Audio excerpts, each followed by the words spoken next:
आज फिर रुचि और रवि के बीच झगड़ा हुआ था। रुचि की लाल लाल सूजी हुई आंखें इस बात की गवाही दे रही थी, यह हर रोज की कहानी हो गई थी। जब तक रवि रुचि और उसके घर वालों को खरी खोटी नहीं सुना लेता था, ऐसा लगता था कि उसकी आत्मा को शांति नहीं मिलती थी। अब तो बच्चे भी गाली देना सीख गए थे। जब रुचि उनसे कहती कि ऐसे नहीं बोलते, यह गंदी बात होती है, तो वे तपाक से जवाब देते, पापा भी तो ऐसे ही बोलते हैं ना।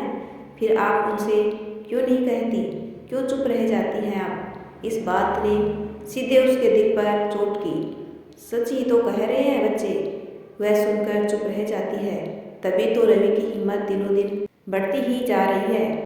उसने मन ही मन निश्चय किया, बस अब और नहीं, अब और अधिक अपमान नहीं सहेगी वह।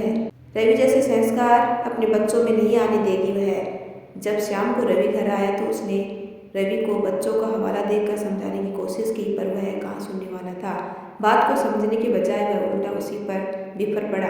तू सिखाएगी मुझे कि मुझे किस तरह बात करनी चाहिए? हिम्मत कैसे हुई तेरी मेरे संस्कार को गलत ठहराने की? आज तुझे सबक सिखाना ही पड़ेगा।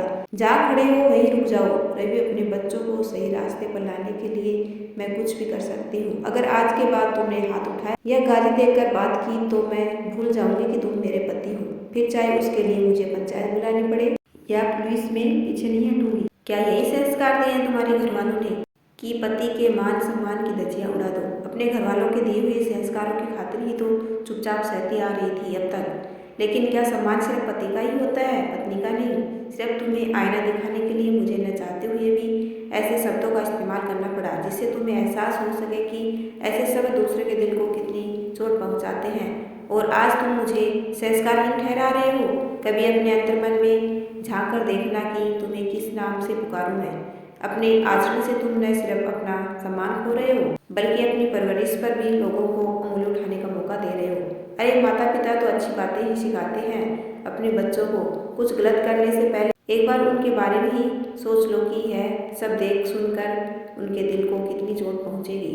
यदि आपको मेरा छोटा सा प्रयास अच्छा लगा हो तो चैनल को लाइक शेयर एंड सब्सक्राइब कीजिए। आपका अपना कीमती समय देने के लिए दिल से धन्यवाद।